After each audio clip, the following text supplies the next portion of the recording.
Okay, so I'm going to dive right in. And how I wanted to start was your journey. So you kind of got into this whole glucose goddess persona, alter ego, but now your real ego, because of mental health issues, right? Yeah. What happened, and what is the impact that glucose spikes have on mental health? So from age of 19, I had been on a journey to try to figure out how to feel good. I was just waking up every day feeling absolutely terrible, feeling dissociated, feeling anxious, feeling depressed since I broke my back when I was 19. And so at that young age, I just went on a journey. I was like, what can I do to understand my body and my brain better so I can just feel better? It was my number one priority. So wait, before we continue, you broke your back and that had an impact on your mental health. Yeah. I mean, of course, because you're like...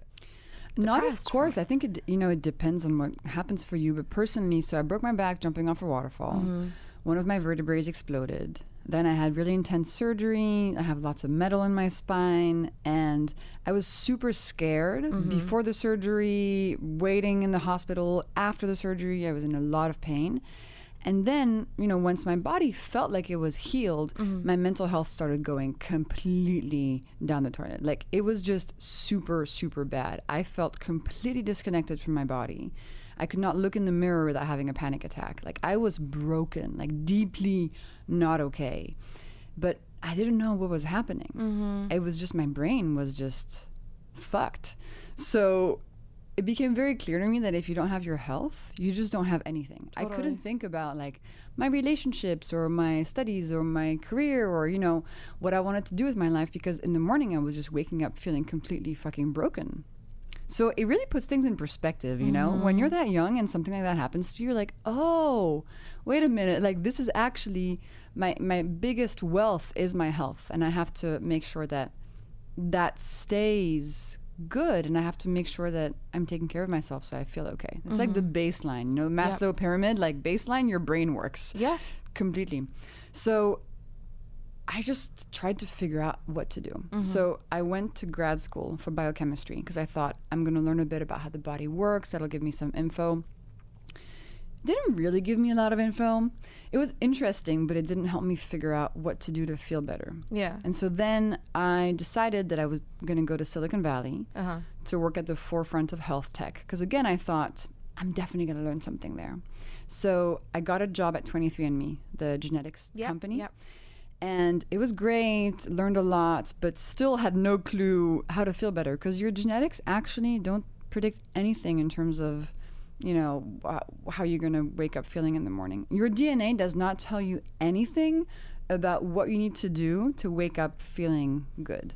Well, even now there's like such big discussions about epigenetics and like how we can like kind of determine how we feel and what we are prone to do, even whether like our genes are a certain way or not, Exactly. So you have your DNA, which is like the blueprint of a house. And then depending on how you eat, how you live your life, what stressors you're under, like everything in your environment, your genes will then express in one way or another. So we can really modulate and change how our DNA is working for us based on our lifestyle.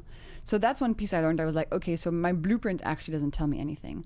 But what happened, which really everything was leading up to that really changed things for me, is that at 23andMe, I had the opportunity to test a continuous glucose monitor. Because, being in Silicon Valley, you're always like testing new technologies and stuff. Totally. It's kind of the vibe. You're testing new stuff.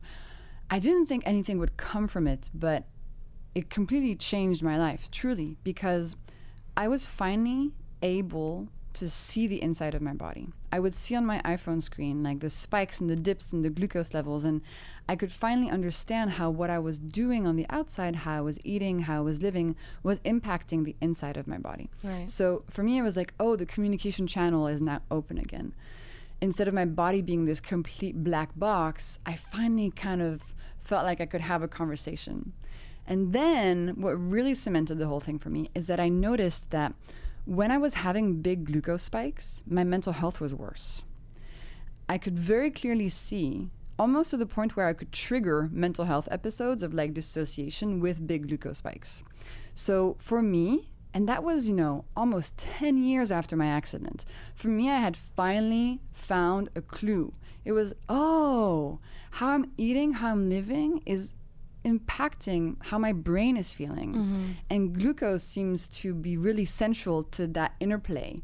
So I kind of dropped everything. I was like, okay, I have to figure out what the fuck is this glucose molecule. Right. So dove into the science. Being a scientist, I was able and lucky enough to be able to just read all the scientific papers. And I discovered some really, really important things. Number one, I discovered that I wasn't alone, that about 80%, the estimates say, of the population has glucose spikes every day. And not just people with diabetes, right? So we used to think glucose was just something for people with diabetes. Now we know actually the entire population, almost the entire population, suffers from glucose spikes on a very regular basis. Then I learned that these glucose spikes impact so many aspects of our health, from our sleep to our skin to our mental health to our hormonal health to our cravings, our hunger, like everything. Glucose is so central. And when you avoid glucose spikes, many things fall into place. And so I was gung-ho on figuring out how to avoid the spikes so that my mental health would get better. And thankfully, kind of randomly and by luck, I found recent scientific studies that showed us these really easy principles that we'll talk about, I'm sure, in a second, Yes. that, allowed me to avoid the glucose spikes without going on a crazy diet, without giving up the pasta and the chocolate cake that I love. It became very effortless, very easy, very gentle, and I was able to feel so much better. So that's how it started, from my own journey in discovering this.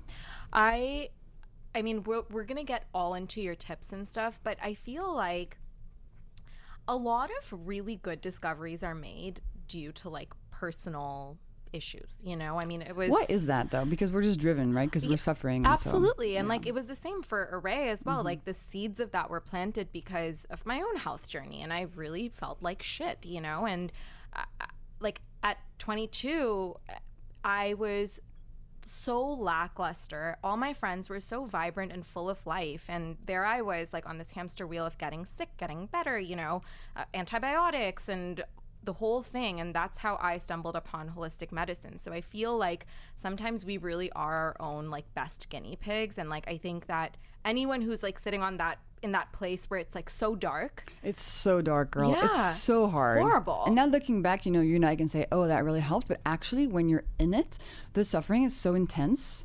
You have if somebody had told me, don't worry, in 10 years, you're going to feel great again. You're going to be teaching all this stuff to people. I would not have believed it, because I was just trying not to kill myself. Like, that was the level I was at. Man, yeah, it's really, really, really rough. It's like, so rough. It's so rough. And there's, nothing really helps until you figure some stuff out. And I wasn't offered medication. Like, people kind of, and maybe it was my people-pleasing tendencies. Like, I didn't really express how much I was suffering, I think. I started seeing a therapist, but he didn't really, I think, understand the depth of my, of my angst and my suffering. So I just felt really alone. Yeah. Really alone. Yeah, I can relate to that. And it's like a very, very upsetting feeling. So, but I'm glad you kind of got to the bottom of it and came out the other side. Like, man, what a journey. As glucose goddess. What a journey. It's crazy. So for the everyday person, how can they realize from like just everyday symptoms that they're dealing with glucose spikes? Like, what are those symptoms that they experience? So the most common ones are cravings for sweet foods. So it's like the middle of the day, you're like, oh, I really want a cookie, I really want a cereal bar, I really want ice cream, I really want chocolate. So cravings usually for sweet foods or starchy and fatty foods. That's a very clear sign that you're experiencing glucose spikes, because after every glucose spike, there's a drop that happens. And that drop activates the craving center in your brain. Your brain literally takes over and is like, Jessie, you must eat sugar now. You cannot control these cravings. No amount of willpower is going to work. Like, your brain is telling you very deeply in your biology, you must eat something sweet. That is probably the most common symptom of glucose spikes. And it's also the first one to go away when you study your glucose curves. I love that you bring up the willpower piece, because I feel like so often, I remember when I was younger and like going on this like dieting journey, I felt like I was so at odds with my body, where I was like, I'm gonna willpower my way out of this, whereas like it has nothing to do with your willpower. It's, you're fighting a losing battle with things like this, like glucose spikes are really powerful. Absolutely. It's such an awful state to be in because you're having all these cravings, and I was there. You're having these cravings. You're feeling so bad about having them. You feel ashamed. You feel guilty. If you do eat the thing you're craving, then you feel super shitty about yourself. You're like, fuck, I did it again. Like, and it's just a vicious cycle. And actually, the craving is just your body essentially like trying to speak to you. Yeah, it's like a response. It is a response. So if you focus on flattening the glucose curves, then those things naturally go away. And it really changes your relationship to sweet foods. Instead of feeling like you must have it and it's like a willpower battle, you're like, ooh, actually you now exist in this sort of like pleasure place where when you do eat something sweet that you love, you're happy about it. It's pleasurable, it makes you happy, there's no guilt associated with it. It's a very, very different place, and it's a beautiful place that I hope most people get to. And I would say, so the cravings is the most common symptom. It's also the first one to go away. Like in a matter of days, it goes away. Seriously, it's that powerful, the science that I'm sharing. So cravings is the top one. Then you have constant hunger. So being hungry every 90 minutes or 2 hours, very common symptom also of glucose spikes. You're smiling. Do you know about that one? Yes, because the snacking, you know, and I remember when, like, I've been really interested in this as well. And so it was very exciting for me to see someone like yourself come into this space and like put it out there in like such a digestible way. But I remember when I started on my own journey of like trying to balance my blood glucose levels, the first thing that happened was I only craved 3 big meals a day. Like I didn't have all of these, like, let me go for that snack, or like I need to be grazing all day long. I was just satiated because I was filling my body with the nutrient dense foods that it needed. And I wasn't like controlled and being swayed by just these like pangs of hunger or like just cravings, you know? When I was younger, so I love telling this story. My mom doesn't like it when I tell it, but I grew up eating a Nutella crepe every day for breakfast from, you know, age, I don't know when you start eating, like 3, I don't fucking know, 3, 5, 6, whatever. So from that young age to the end of high school, I had a Nutella crepe every morning for breakfast. And I didn't think twice about it, but I remember so clearly, it's 10:30, I'm in class. I am so hungry. My stomach hurts. Like literal pain, you know? And those were just hunger pangs caused by the big glucose spike and the drop. And now when I have breakfast, I don't even think about food for 5, 6 hours. It doesn't even bother me. Yeah. So that's also a whole new world that I hope many people can get to. And then the third most common symptom is unsteady energy. So feeling super tired multiple times throughout the day, mid-morning, after lunch, in the afternoon, like you're just needing caffeine or a can of Coke or sugar to perk yourself back up because your body can no longer make energy efficiently. There's this myth that if you eat something sweet, it's going to give you energy. Actually, that's not at all the case. What happens is when you eat something sweet, it gives you pleasure, dopamine in your brain. So that wakes you up and you're like, whoa, I'm awake, I'm alive. Actually, that's just pleasure. On the inside, with every glucose spike, you're harming your mitochondria, which are the little powerhouses of your cells that are in charge of making energy for your body. With every glucose spike, you're hurting them, and long term, they can no longer make energy properly anymore. And that leads to chronic fatigue. And then they also get used to burning the glucose that they're getting versus like actually dipping into your fat stores as well. So it's like, you know, it gets used to working in a specific way. Exactly. So you're now on this glucose roller coaster where you're having cravings, you're snacking all the time, and you're tired. Totally. And it's just like the cycle of doom. And these are the most common symptoms. But again, these go away really, really quickly in a matter of days when you use the hacks that I share in Glucose Revolution and you balance your glucose levels.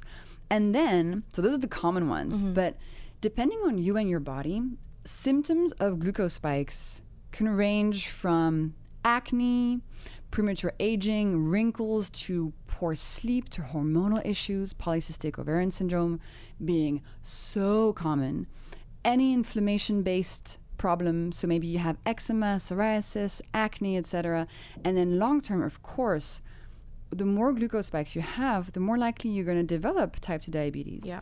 The more likely you're going to develop way later on, but problems in your brain like dementia and Alzheimer's. So what's both really a little bit scary, but also really powerful about glucose is that it affects you today, right now. Like if I had had a different breakfast than I had, I would feel completely differently right now speaking with you. But also it helps you long term. So when you flatten your glucose curve, you're going to feel better today, tomorrow, and also long term, you're going to help your health. Very cool. Yeah, I mean, it's very powerful. So I want to go back to basics a little bit. For someone who has literally no idea, what is a glucose spike? Like, how does that whole mechanism work when you ingest something starchy or sweet? Like, explain it to us. So glucose, and people have said that they love how I say glucose. Do I say it in a weird way? It's very sexy. How do you say it? Glucose. Glucose. Yeah, I mean, you say it in a French way, you know, the same way that arrête. Okay, so glucose. Anyway, now I'm self-conscious about saying glucose. So glucose is your body's preferred source of energy. Every single cell in your body uses glucose to perform its function. So right now, your finger cells that are holding your phone, taking a video of me, are using glucose to hold your phone. Your heart cells are using glucose to pump the blood through your body. When you go dancing, your feet cells use glucose to move you around. Your brain cells use glucose to think. So every cell in your body uses glucose. It's a very important thing, and your body depends on it. As humans, the main way that we give glucose to our body is through eating foods. Specifically, two types of food. Starchy foods, so bread, pasta, rice, oats, potatoes, those kinds of foods. And sweet foods, so anything that tastes sweet. From a chocolate cake to an apple to a cookie, whatever, to table sugar. So starchy and sweet foods give glucose to our body, and glucose is our body's source of energy. Now, you may think that, okay, so if my body needs glucose for energy and I want to have a ton of energy, I should just eat as much starchy and sweet foods as possible, right? Like that's, and I thought that too, eating my Nutella crepe every morning, like it made empirical sense. It turns out that's where the logic breaks down. It's a bit like if I had a plant in my apartment and I really didn't want it to die, which always happens, I would know to give the plant a little bit of water every day. And that would keep the plant alive. But if I give the plant too much water, then the plant dies, unfortunately. A human body is completely similar in that respect. We need some glucose. Too much glucose causes these glucose spikes and all of these issues. And actually, this is the case for many things that we need. Like, we need some water as well as humans. If you drink too much water, you can actually die. You have to drink a lot, but you can die. We need some oxygen. Too much oxygen causes problems as well. So we need some glucose, but the glucose spikes are really the issue. And a glucose spike happens when, during a meal, you give too much starchy and sweet foods to your body at once. So the concentration of glucose in your bloodstream spikes. It's a little spike in concentration. That spike is going to cause a bunch of biological processes that are then going to end up in these symptoms that we just mentioned.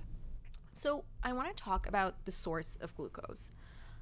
If we want to minimize the amount of starch and sugar that we're eating, what are like the best sources of glucose? So you kind of have two ways to approach it. And so when I first understood how this starch and sweet foods led to glucose spikes, I thought, oh shit, do I have to stop eating starchy and sweet foods to avoid spikes? You can do that, but it's quite difficult. Yeah. Not very fun. It's very draconian. It's very draconian. Essentially, the keto diet is kind of trying to do that, right? On the keto diet, you don't eat any starches or sugars, but it's quite unsustainable, and that's not how I want to live my life. I don't want to do an extreme diet. There's just no way. So through the hacks that I discovered in the science, I actually found these principles that allow you to still eat the starchy and sweet foods that you love in a way that does not create glucose spikes. So in a way that also heals you from the inside out. And that's the magic of the Glucose Goddess hacks, but it's all science. So, okay, let's get into the hacks. Okay. Share, I know I recommend your book to everyone. Anyone Thank who's you. followed me on Instagram knows, like, I go on and on about it. But for someone who's, like, never heard of any hacks, share a few with them. What's your favorite one? I love eating a savory breakfast. There you go. Let's start there. Yeah, okay, let's start there. So powerful. So your breakfast really controls you for the rest of the day. Your breakfast, the shape of your breakfast glucose curve has a tremendous impact on how you're going to feel for the rest of the day. So if your breakfast creates a spike, what happens? Spike and then a drop. And then you're going to eat something again and spike and a drop. So you are essentially starting a glucose roller coaster for yourself for the whole day. And often people will say, oh, I'm addicted to sugar. I hear that a lot. Like, I have a sugar addiction. I just can't stop. Oftentimes, that's caused by somebody's breakfast that's just kicking off that glucose roller coaster for the day. So how do you set up your day right? The simplest way to think about it is just to think, okay, I'm going to have a savory instead of a sweet breakfast. So a savory breakfast is built around protein. It doesn't have to be 10 raw eggs. Like, you find protein in lots of different things. It can be a Greek yogurt. It can be some nuts. It can be some leftover, I don't know, roasted salmon from the night before. It can be tofu. It can be protein powder in a shake. It's really important to build your savory breakfast around protein. And then the second guideline for a savory breakfast is nothing sweet, except if you want some whole fruit for taste. So in the morning, it's really important to set yourself up like that. Mm-hmm. How do you feel now with your savory breakfast? It's a game changer, because I remember back in the day, before I at all like understood anything, you know, I'd start my day with cereal, or like whatever you start your day with. You don't even think about like, okay, like what's the first thing in the morning that I'm consuming? And it can have like, I remember, like, you know how you were saying that like at 10:30 a.m. I'd like be so hungry, my stomach would, I have been there. And I think a lot of people are currently there, and they don't realize how powerful that first thing that you put into your system really is, you know? And so ensuring that I'm getting the protein, the fiber, like a little bit of fat, like just ensuring that it's like really just a well-balanced way to start the day. And when you keep your glucose steady for breakfast, then your entire day is a bit like walking through a mirror in a movie. It's like a whole new world. Like your whole day takes on a new feel, a new shape, a new flavor. You're like, oh, I don't have these crazy cravings anymore. I'm not hungry all the time. I actually feel good and energized throughout the day. So truly, it's a really powerful place to start. Now, this is kind of the only one of my hacks that actually ask people to change what they're eating. Yeah. So to cut out sugar in the morning, super important. However, I don't mean that you have to completely cut out sugar of your life. If you love sweet foods, for example, even breakfast sweet foods like cereal, the best time to have them, and this is another hack, is after a meal. So let's say my Nutella crepe, I could not have given it up for some reason. The best time for me to have the Nutella crepe would be as dessert after my lunch or after my dinner. So that's another hack. If you want to eat something sweet, have it as dessert. So I'm going to interrupt you because I want to go back to the breakfast piece. Talk to me about smoothies, because like, say I like a smoothie on the go if I'm like having a really quick morning, and say you are constructing your smoothie with the fiber, with the greens, with the fat, with the protein. Do you think it's okay to have like a little bit of fruit in there? Yeah, I think it's completely fine. So as long as your smoothie contains protein, fat, fiber, if you want to add some whole fruit for taste, it's totally okay. What you want to avoid is a smoothie that is 100% fruit. Sugar. Fruit. Yeah. Because so fruit contain a lot of glucose, okay? And when you eat a piece of whole fruit, there's a lot of fiber in there, and the fiber actually helps reduce the glucose spike. But as soon as you blend a piece of fruit, the blades in the blender, going like 300 rotations per second or something like that, they pulverize the fiber in there. So you end up with just a big, just sugar. It's just a big glass of sugar, right? It's no longer as helpful as a piece of whole fruit is. So yes, to come back to your question, smoothies are fine as long as protein, fat, and fiber are there, and you can add some whole fruit for taste. So talk to me about if you were to make a smoothie, like a perfect smoothie, what would you put in it? I would put 2 scoops of protein powder. I would put some almond butter. I would put maybe like a little bit of milk. I would put maybe half a banana, some frozen blueberries, some like linseed oil, some flax seeds, chia seeds, and just blend the shit out of it. I mean, we're like almost identical. It's actually, that recipe comes from Mark Hyman from one of his first books, and I love it. It's so good.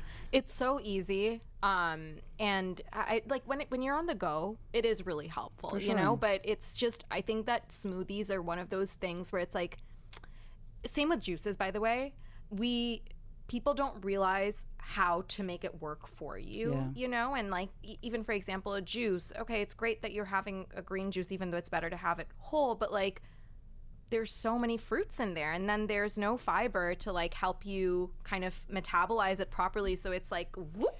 And if you look at most green juices and the ingredients, it's actually like just apples, girl, and like a little bit of like a quarter of a cucumber, that's not a vegetable juice. That is a fruit juice. It looks green. It says like green detox juice, blah, blah, blah. It's total crap. Like, look at the label. A juice that actually is not going to spike your glucose levels is a juice that is exclusively vegetables. So they don't taste so good. No, you know, it's horrible. Like spinach and celery and cucumber and kale. I'd rather put that into a salad. Like, let's be real. But then again, like, if you love your orange juice or your fruit smoothies, I'm not saying you should completely cut them out. Just don't have them for breakfast. Have them before, for example, you go work out, or after a meal instead of on an empty stomach.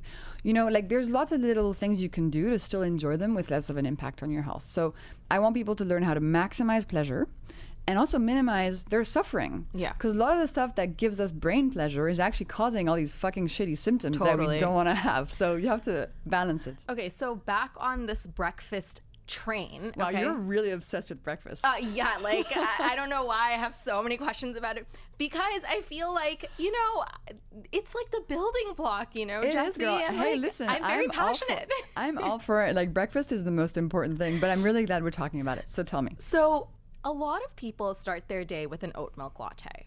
Okay. Oh, this is a controversial topic. I know. I'm going there. Okay. I had to. I have you on the podcast, and I'm like, let's talk about oat milk, you guys. I love it. Okay. So oat milk. What's the question? Thoughts on oat milk first of all, thoughts on oat milk, and then thoughts on oat milk first thing in the morning. This makes me laugh so much because I feel like such the bad guy when I'm talking about oat milk. Everybody loves oat milk. They're just like, I love it. It's so delicious. My favorite thing. So, unfortunately, and please don't hate me for this, oat milk is not good for your glucose because oat milk comes from oats, and oats are a starch. It's like if you were making pasta milk. Okay? Same concept, okay? So it's full of glucose, creates a massive glucose spike. In terms of your glucose impact, any other milk is better. A whole milk, even skim milk, like any unsweetened nut milk is going to be better for your glucose levels. In most people, an oat milk, whatever, is going to make a big glucose spike. Now, again, like, if you cannot give it up and you're like, I must have this, here are a few tips. Don't have it first thing, have it after your breakfast. That's also really, really helpful. While you're drinking your oat milk thing or afterwards, use your muscles a little bit. So maybe go for a morning walk, or like do some calf raises at your desk, or, you know, dance in your living room. Use your muscles and allow them to soak up some of that glucose. So you're still getting your delicious oat milk, but you're not having so many consequences of the glucose spike. So if someone does want to replace their oat milk with another kind of milk, what are your favorites? Like, give us like top 3. Honestly, like, I love just regular cow's milk. Yeah. As long as it's from a good source, you know, I find it actually to be fine. And dairy is a great source of protein too. So I'm a cow's milk kind of person. If you don't want to do that, almond milk, but unfortunately for the environment, it's really bad. But any sort of unsweetened nut milk is going to be great. So you can do coconut milk, you can do macadamia milk, you know, almond milk is one of my favorites too. But cow's milk is just fine. Unless you're intolerant. Milk is like my favorite. Is that a thing? Oh my God. That must be so expensive. Pistachios are so expensive. I know, but it's like $25 the latte. No. Okay, while you're here, go to Verve. They have like an awesome pistachio milk latte. Honestly, like, we were interviewing someone for my team, and I was like, let's go to Verve so we can get pistachio milk lattes. That's I swear, funny. like, that's what hooked her and got her to work at right. Okay, great. I'll try that. So yeah, listen, nut milks are fine. I understand the whole oat milk thing. I just want you guys to know the truth. Like, it's not good for your glucose. Well, you know, that's the thing. That, like, I think that if people really love oat milk and it's like a thing that, like, you know, they can't live without, then great. There's like a way to enjoy it. And also, if you feel great and you don't have any symptoms and you're like living your best life, couldn't feel better, don't listen to me. Totally. Like, do not listen to me. Yeah. Like, I have nothing to teach you. If you're happy and healthy and thriving, I have nothing to teach you. But the thing is that a lot of stop people... this podcast right now. A lot of people also don't realize, like, they think that oat milk is like a healthy alternative. So, like, it's just important to get the facts out there and, like, you know, for people to make informed decisions about whatever they want to make. You know, they make any decision you want, whatever makes you feel good, you know. But I feel like oat milk, like, there's a true, it's almost like a cult. Like, people really, my God, I know. really, It's really love insane. it. And I was one of them, by the Really? way. I used to be, like, I just didn't know any better, you know. And then obviously I was like, okay, like, let me think about this for a Yeah. second, and what does it do? And like, maybe I don't feel the best when I'm having it. So, it's just about understanding how things work. And that's why I wanted to ask this question. And it's a process, and it's also a sort of pick your battles kind of Totally. situation. I think there's decisions we make for our health, and there's decisions we make for our pleasure. So if the oat milk thing brings you a lot of pleasure and makes you super happy, like that, just put it in the box of like pleasure decisions. Totally. And the rest of your day, make some decisions that'll help your glucose and help your health. Okay, so breakfast is done. We Are have you put a sure? little bow on it. Are you sure? I have asked every question one can possibly ask about. This is like the breakfast encyclopedia, okay? Like, I love it. okay, moving on from breakfast, what is the next tip that you have? I feel like you should like cue me up and tell me what's your favorite next tip, and then I can just go off. Okay, I love the vinegar tip. So, Okay. and I know that that's your thing. So It's not my thing. It's just one of my things. I know, but like, I think like vinegar, and I like put it in my water, and I'm like, Jessie. Okay, let's talk about vinegar. Vinegar is really cool and surprised me a lot. So I looked at all the studies about vinegar, and there are actually quite a few, and they're quite good. And what they show us is that if you add 1 tablespoon of vinegar to the beginning of a meal, so either you drink it in some water, if you want to do that, or you could just put it as a dressing on your starter, for example, you can reduce the glucose spike of your meal by up to 30% without changing what you're eating at all. This is huge. You're eating the Massive, same yeah. meal, but less of an impact on your glucose, less of an impact on your physical and mental health. So the reason vinegar works is because vinegar contains a magical molecule, acetic acid. Acetic acid, she's the best. So she does 3 things. Number 1, she slows down how quickly starches and sugars in your stomach get broken down into glucose molecules. So she kind of like slows down the digestive process, which is good. Second, acetic acid goes to your muscles and instructs your muscles to soak up more glucose than usual as glucose arrives into your bloodstream. In a way, kind of mimicking exercise, not fully, but like it's kind of the same concept. Your muscles are helping you reduce the glucose spike. And number 3, acetic acid goes to your mitochondria, the powerhouse of your cells, and tells your mitochondria to burn more fat. So just 1 little tablespoon of vinegar you have in your kitchen, it doesn't have to be fancy apple cider vinegar, yada yada. It can just be like whatever red vinegar you have in your kitchen, or white vinegar, or whatever, has a significant impact on how your meal is going to be processed and how much of a spike it's going to lead to. And so as a result, you're going to reduce short-term, the cravings and the sleepiness and the constant hunger, but also you're going to be reducing inflammation, aging, insulin release, any hormonal issues, and long-term also helping your body. So in the studies, just this 1 tablespoon of vinegar leads to people losing weight without even trying. It leads to people who have polycystic ovarian syndrome to reduce their testosterone levels and get their period back. So it's a really powerful one. It really, truly is. And what I loved the most about this is when I discovered that actually vinegar has been used for forever in many cultures around the world. It's not new. It's not a new thing. And actually it's been used as a health tool. Like people have known for a long time that it helps your health, but we didn't know until recently why that was the case. Now that we have the glucose monitors and the scientists around the world doing all this cool stuff, we understand how it works on the inside. But we've known this, from a cultural standpoint for many, many years. So much wisdom that we're just explaining now. Totally. So talk to me about using vinegar versus lemon. Like, what if someone wants to put lemon in their water versus vinegar? So lemon also helps reduce glucose spikes, but it is less powerful than vinegar. So the comparison is about, to get as much power as in 1 tablespoon of vinegar, you need the juice of 3 lemons. Wow. Yeah, it's a lot. Oh my gosh, that's it's a lot. Significant difference. However, many people don't want to have vinegar. They don't like the taste. In which case, add some lemon to your water, add some lemon to your veggies. Even if you don't add the juice of 3 lemons, that's preposterous, but it's still going to help a little bit, and it's better than not doing it at all.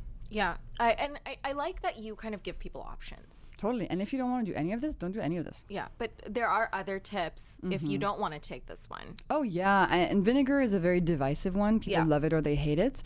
But actually, it's not really the main focus of my work, because I think that thinking about the food angle is more interesting. So, for example, adding a veggie starter to the beginning of your meals. Love that tip. So can we get into the order of the food? Absolutely. So I found in the scientific studies that if you eat the constituents of a meal in a specific order, you can reduce the glucose spike of that meal by up to 75%. Wow. So you're almost erasing the entire glucose spike just by changing the order in which you're eating your meal. You are not changing the meal at all. You're not changing the quantities. You're just thinking about the order, and you're significantly reducing the impact of that meal on your glucose levels. So the correct order is, drumroll, veggies first, proteins and fats second, and starches and sugars last. So you would, for example, start your meal with your broccoli, then have your chicken and avocado, then have your pasta, then have your cookie, right? The reason this works, and we're going to expand upon this and really try to use it to our advantage, is because in vegetables, there's fiber. Fiber is another one of these amazing things. We love her. She's the best. Fiber, when it is eaten first at the beginning of a meal, it does an amazing thing. It goes to your gut lining, and there it sort of deploys itself onto the walls, creating this protective mesh. It stays there for a couple of hours, and this mesh is so important, and most of us do not have it enough. This mesh is then going to reduce how quickly glucose molecules from the rest of the meal are going to be absorbed into your bloodstream. So it's like a buffer, like a really amazing, powerful buffer. So with the veggies first, any glucose from the pasta, the rice, the cookies is going to be absorbed way more slowly into your bloodstream, and actually also not going to be absorbed as much. So you're going to be absorbing fewer of those molecules, which is good. So fiber at the beginning of a meal, so important. Just try this hack. It'll change entirely how you feel after your meal. And you'll also know that on the inside, you're helping your body thrive and be so much healthier. And so I actually expanded this tip to another hack. So the first tip I just mentioned is eating your foods in the right order. The second hack I created out of this is add a plate of vegetables to the beginning of every single one of your meals. So add food to your meals in the form of a vegetable starter at the beginning. Raw, cooked, whatever. If you want to do extra stuff, add some vinegar to it so you have two hacks in one. That veggie starter changes the game.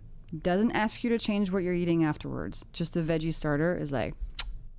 One of my best friends is a nutritionist, and she was one of the first guests on my podcast. Shout out to Jord, I Heart Nutrition. But one of the things that she said was, when she works with clients, something that she recommends is adding to your plate versus like subtracting from it, because if you are almost like crowding your plate with things that are really good for you, then you still have the permission to eat something starchy or sugary, but you're like, you know, you're doing everything right first. And maybe by the end of it, you eat less of that other thing, or like you maybe decide that, oh, I'm so satiated that I don't want it at all, you know? So I think that adding that veggie starter, I think, is genius and like really a life-changing tip. It is. And I understand the concept of like, if you have the veggies first, maybe you eat less afterwards. But I just want to say that even if you don't eat less, even if you eat your usual meal, it actually still has a massive impact.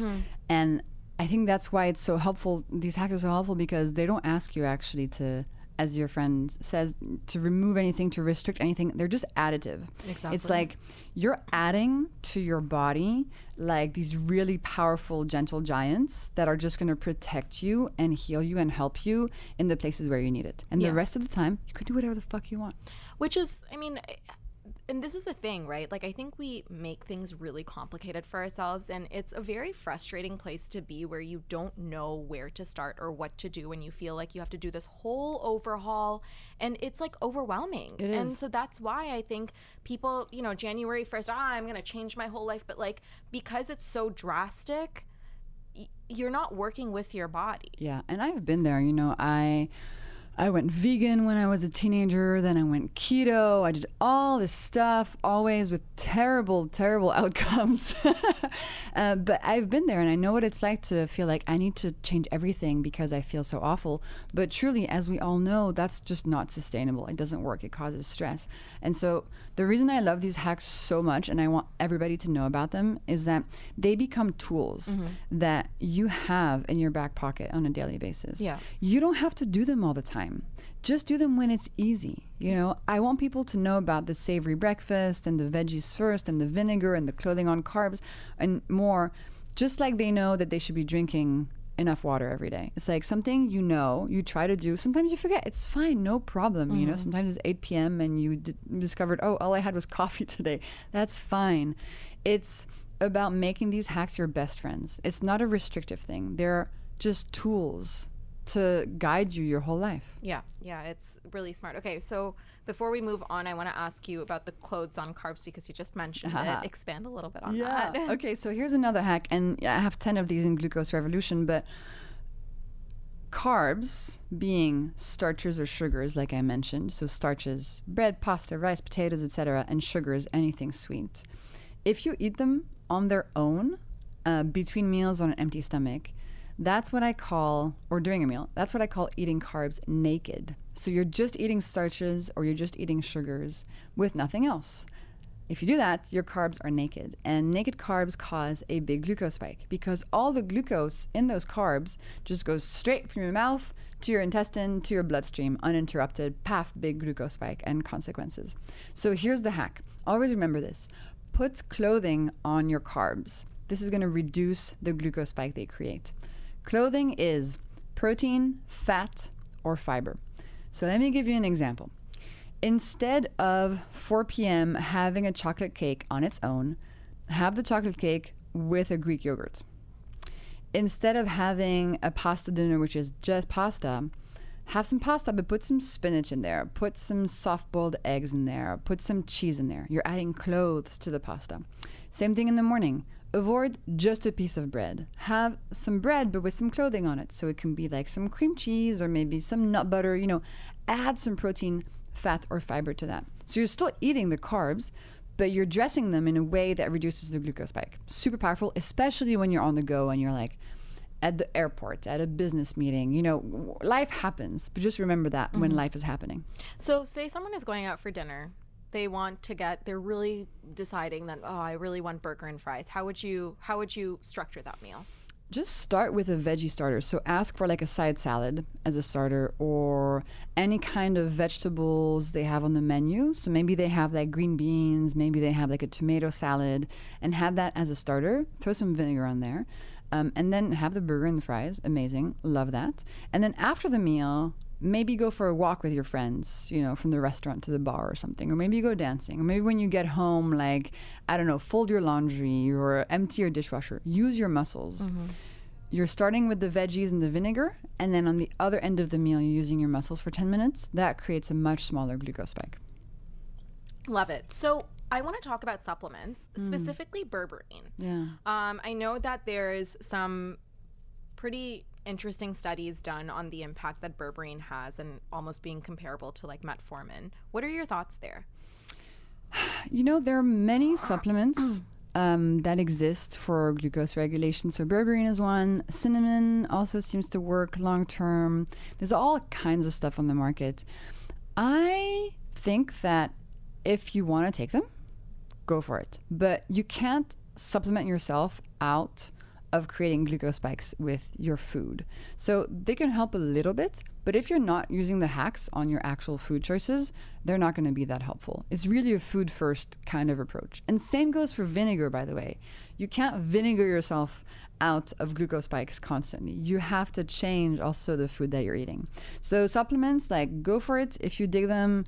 I currently don't have a big recommendation on which ones to use. I'm going to do some more research into that, but they shouldn't be like the building block of your habits. They should be supplements. That's what I always say, that supplements at the end of the day, they're supplements. Yeah. It's not a magic bullet. It's not the one and only thing that like you can, you know, have the most detrimental lifestyle and then you have a supplement like a multivitamin and oh, you're good. Like that's not how things work. Totally.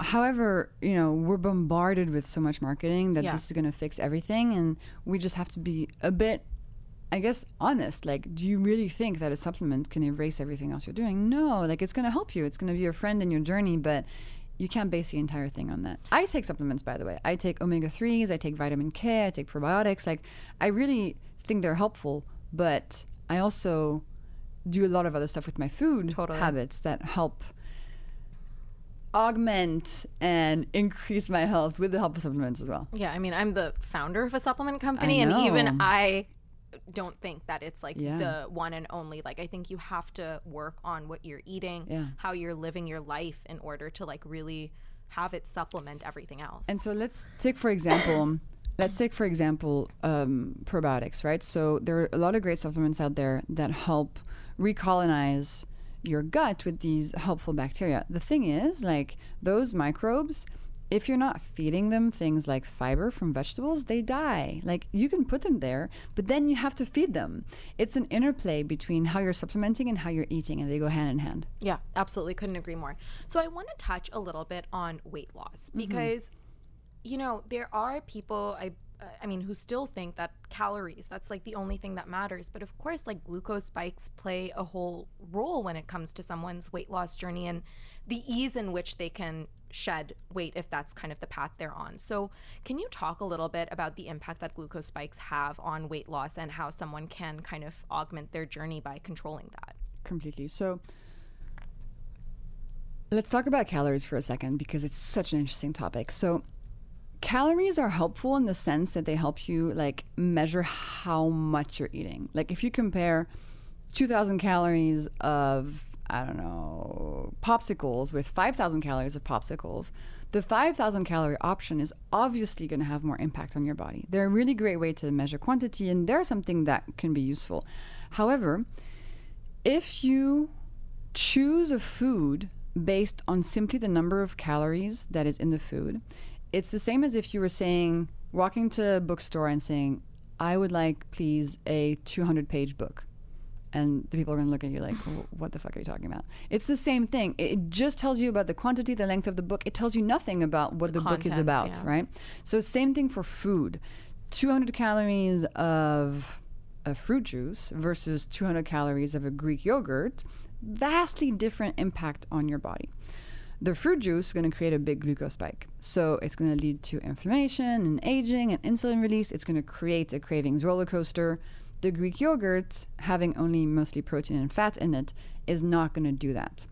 So when it comes to weight loss, what I have found, what the studies are also showing, is that if you focus on reducing those glucose spikes, you can more easily, with less effort, with less strain and suffering, lose weight than if you're just focusing on the calories. Mm-hmm. Because if you focus on your glucose levels, you're going to reduce those cravings, you're going to reduce that hunger, energy is going to improve, it's going to become very easy. And as a very common consequence to flattening your glucose spikes, you will actually lose weight. That's what I hear the most in my community. People say, I came to this glucose information because I just wanted more energy, or I wanted to get my period back, or blah, blah, blah. And lo and behold, I realized I also lost, 5 pounds without trying. That's usually what happens because you're thinking about the health of your body first. And so weight loss usually happens as a consequence. Yeah. It just makes it a little bit easier. And it's like sometimes like a nice thing that also happens along with everything else. Yeah. I also wanted to talk a little bit about how different people experience glucose spikes because we know that like every kind of anatomy is unique and the variables are so vast, right? I can be on my period or like at a certain time of month where certain foods really work for me and others don't. I mean, there's tons of variabilities. So talk to me about how it's different for everyone. There's a chapter about that in my book, and I think people are really interested in this. So if you and I ate the same thing, let's say we both ate, I don't know, chocolate ice cream. I love chocolate, if you hadn't noticed by now. If we both ate a chocolate ice cream and we were both wearing a glucose monitor, your spike and my spike would look different. Maybe your spike would be much smaller than mine. And that would actually not tell us much. What it would tell us is that there's probably lots of things going on that are making our bodies react differently. For example, as you said, time of the month, but also your DNA, your gut microbiome, how well you slept last night, how hydrated you are, how much muscle mass you have, like how stressed you are. There's so many variables that impact the actual height of the glucose spike. However, the real key point here is that if both you and I had used a glucose hack, so if both you and I had added some clothing to that ice cream, maybe we had like 10 almonds before, both your spike and my spike would be smaller than if we had not done that. That's what matters. You cannot compare two people's glucose spikes and draw any conclusions. All you can do is think about where you're starting and how you can improve your glucose roller coaster and reduce it. So if you're wearing a glucose monitor, and so I wear this glucose monitor, which is a medical device and made for diabetics. I wear it really to illustrate the science that I find. So I run all these tests on myself, and then I show people the data so they can understand the scientific studies behind them.